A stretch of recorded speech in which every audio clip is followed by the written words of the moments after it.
Good evening, ladies and gentlemen. Welcome to another episode of The Truth.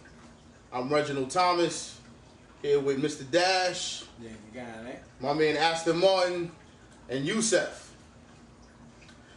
We're going to take a serious topic today, a serious discussion about racism. And Yusef has something that he wants to tell the world about how he feels about racism. I honestly don't believe that African Americans could be racist towards white people.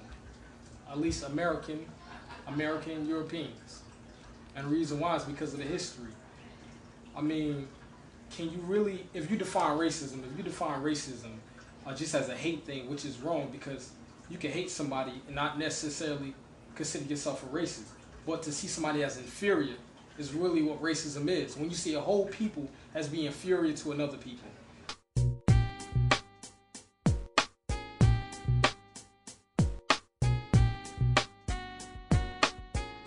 So as African Americans, when we deal with our own psyche, we have to try and, first of all, be considering ourselves even on their level. That's the reason why you have people such as Malcolm X saying that white people are the devils, or Elijah Muhammad saying white people are the devils and things like that. So they could bring up the psyche of the African Americans saying, look, we're on the same level as them, and we still struggle with that today. Aston, after hearing the comments by Yusef about racism and why blacks shouldn't be racist against Europeans, anyway, do you feel the same? Yes and no. I mean, I think we can, but I don't think we have. I mean, in history of the U.S., there has been no group that has actively done things like the Ku Klux Klan, or a group of black people going out and burning white churches, or lynching white people, or things like that. We don't have the power to control the money how they do, and go into white neighborhoods and set up liquor store, gun shop, things like that. Would you be able to relate or feel the same, the way Yusef felt, or the comments made by Aston? I have to go somewhere separate, different from both. But I understand your views as far as you saying how, white people had a lot of power, they set up gun shops, and they actually set up the union, like they unionized like the KKK, and they have deliberately just tried to make the black man in the United States feel like he is an inferior race. I mean, maybe in mixed. I'm part Irish and African, so I feel that it's not inside of me genetically to just, because I know my background, I know my history, to hate white people. I can't do that, because then saying I hate white people is basically saying I hate myself. If I say that I agree with anything that they've done to our people, come on now, that's just crazy. I mean, they've been doing it for hundreds of years, and it's not only the black race that has suffered because of racism. It's been all races, besides, American Europeans. If you're gonna exert any kind of energy, make it positive energy. And hate is definitely a negative way of displaying any kind of energy if you're gonna actually do anything. To me, the dumbest thing is racism. And the way I look at racism is that basically, even if we were all the same, if we were all Caucasians with blonde hair, if we had different colored eyes, there would be racism. It's just the nature of man. When you go back on the history and you look at all the things that Europeans have done, or it's basically been reversed, because when Egyptians were ruling the basically blacks was ruling the planet, they had, there was racism there. They had Jewish people for slaves and other races as well.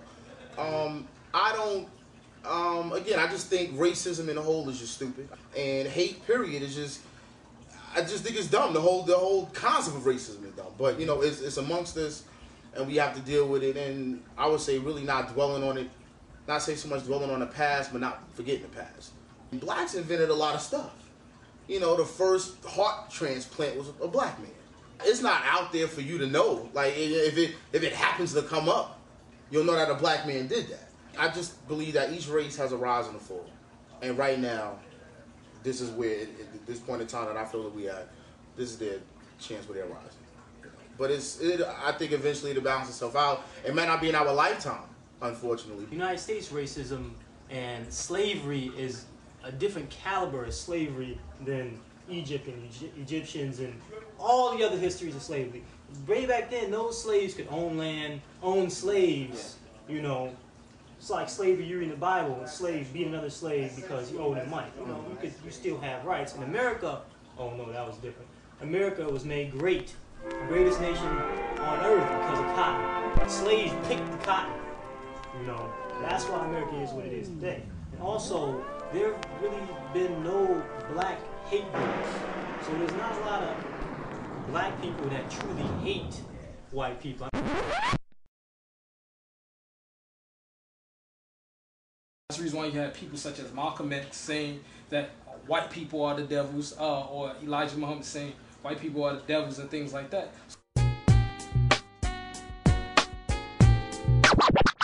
I mean, black people and black power is about power of black people, and that's it. White power is about power over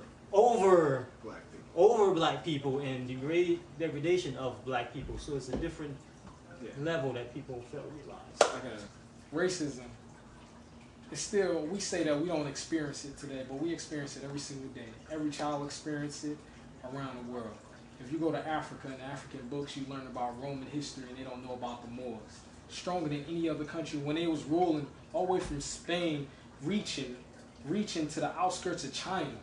And we don't know about any of these histories. We don't talk about it, but in class you have a section on the Roman history, then you get to Moorish history, it's 3 pages. Then you flip over, they have a page on Persian history, which they have one of the strongest empire, Byzantine Empire, which is 2 pages. Just not knowing our history is racism. It's showing how inferior our past is compared to them. So everyone experiences it. Everybody experiences it. If you go to a job and you hand in your resume and you don't they don't look at you for that position just because of the color of your skin when they come in. My sister named Akira, like a lot of people think she's Chinese. She go into positions, they look at her and say, they literally said to her, "You're not Chinese?"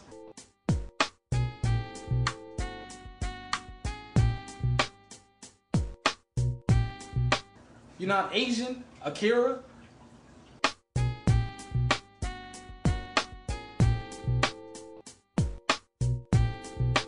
You don't have to hate somebody for you to experience racism. You don't have to hate somebody. It's been set up in the system economically where it's shown as inferior. And all outskirts we're shown as inferior. So for African American, we don't have enough power. We don't even think in ourselves that we're truly better than them, even when we say it. Because when we go to stores, who is it owned by? Owned by Jews. When we even go to South Africa baseball team, nothing but white people.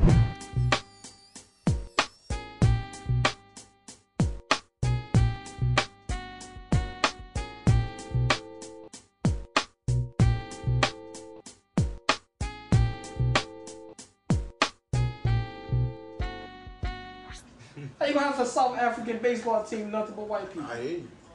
I mean, so our history has shown that we don't love ourselves to the extent for us to consider ourselves better than anybody else but other African Americans. And we show that through sports and things like that. So racism is something that's still present, it's still vibrant, it's going to be vibrant for many years until we start to love ourselves. And I don't think we can be racist anytime soon. In closing, how I feel about race, I agree that, you deal with racism every day.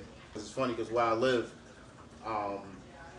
it's a big old giant path mark, and I think probably 90 to 95% of the workers are black. But the managers and the owners are all white. I was in the aisle with my wife, and I'm looking, you go to the supermarket, they have their picture there. And I'm like, well, dag. In the meat department, it's an Italian dude, and in the produce department, it's an Irish dude. I'm like, you mean to tell me out of all these workers, out of this entire giant 24/7, 365-day path mark, there were no blacks in charge in regards to being managers or even actually owning the path mark? And it's sad because the area that I live in is predominantly black. That's sad. And the name thing is that, because if they look at a resume and they see Letitia, they're gonna know she's black, and she might not get that job. And it's a shame that we have to deal. We live in a society where things is based on color. It's really sad, and we seem to be, I think the problem with black people, in my opinion, sometimes is that if you look at other races, if you look at Jewish people, or if you look at people who come overseas and they come with their families, and they're not, of black descent, their communities tend to stick together. Blacks, we don't do that. I just noticed that we're a race where we don't You know, we're not like Jewish people. Like if something happens in Brooklyn, it's like 1,000 Jewish people on the street if it happens to a Jewish person. I see it all the time.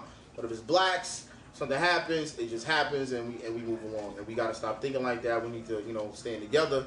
I'm not saying I'm not trying to start the revolution, but I think, you know, as a race, we need to, you know, as a race of people, we need to stay together, and we need to come together and stick together, like those other races do that I see with Jewish. So until next time, we'll see you on another episode of The Truth.